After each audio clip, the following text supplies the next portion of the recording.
Você já pensou nisto? Você consegue pensar em uma ideologia que influencia sua própria vida? Pense no consumo. Muitos autores dizem que vivemos em uma era da ideologia do consumo. Se você acredita que é preciso possuir certas coisas para ser mais feliz, está respondendo a um conjunto de valores ideológicos do mundo contemporâneo. Mas não se sinta culpado por isso. O que veremos é que cada momento histórico tem suas ideologias dominantes, conjunto de ideias que estruturam a vida da maioria das pessoas, mas que acabam favorecendo apenas algumas delas. Ao longo dessa jornada pelas ciências sociais, tendemos aqui chamar a atenção para as ideologias naturalizadas no cotidiano, ajudando você a se tornar um cidadão mais crítico e atento ao que acontece ao seu redor. Mas ideologias não têm só o lado negativo. Muitos cientistas sociais defendem que ideologias alternativas, um conjunto de ideias e crenças, questionam e desestabilizam as ideologias dominantes das quais discordam. Por exemplo, a crítica à ideologia machista deu origem a uma ideologia feminista que trouxe novos valores e ideias a respeito das relações entre os gêneros. Movimentos de transformação social se baseiam em alternativas ideológicas contrárias àquelas vigentes na ordem social. Um exemplo claro é o da resistência à ditadura militar no Brasil. Nesse período de 1964 e 1985, a ideologia dominante defendia a segurança nacional, ou seja, a ideia de que a nação estava em guerra contra ideologias que queriam mudar a boa ordem social vigente. A suposta ameaça à ordem justificava a supressão dos direitos individuais, a repressão, a censura, o fim da liberdade de expressão. Vários grupos se manifestaram contra essa ideologia de um Estado policial, contrapondo outras ideologias e, em geral, clamando pela volta de um Estado que reconhecesse os direitos negados pela ditadura.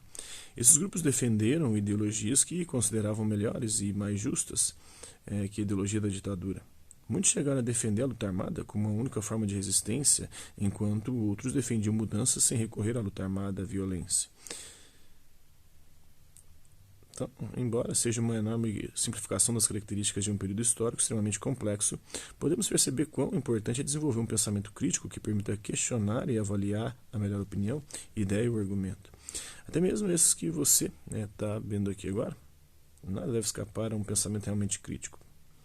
Pense, é uma placa ótima, né? Mas infelizmente ninguém lê mais, né? Um dos resultados da ciência social é desenvolver a capacidade de um pensamento crítico. Então você aprendeu que as ciências sociais elas tratam da vida em sociedade e a vida em sociedade gera grande quantidade de perguntas sobre o mundo. As ciências sociais são complexas e não convivem com um consenso. Sua especificidade é lidar com várias perspectivas contraditórias sobre os mesmos fenômenos. As ciências sociais se dedicam a desnaturalizar o mundo. Nada aparece como natural e evidente. Tudo pode ser questionado e pensado. As ciências sociais nasceram no fim do século XIX como ciências similares às ciências naturais, embora hoje já não se acredite nessa semelhança. Para fazer ciência social é preciso se distanciar do senso comum, e isso é feito por meio de conceitos e métodos. Conceitos são conjuntos de definições sobre determinados fenômenos que devem ser precisos e não se confundir com o senso comum. Métodos são mecanismos para obter informações a fim de responder às questões, perguntas e hipóteses levantadas. Os métodos podem ser quantitativos ou qualitativos. As ciências sociais produzem dados importantes sobre a realidade, gerando conhecimentos que são apropriados pelo Estado e pela sociedade civil. As ciências sociais podem ajudar você a desenvolver um pensamento crítico, que é um olhar questionador sobre a realidade, buscando explicações para além da aparência imediata dos fenômenos e opiniões.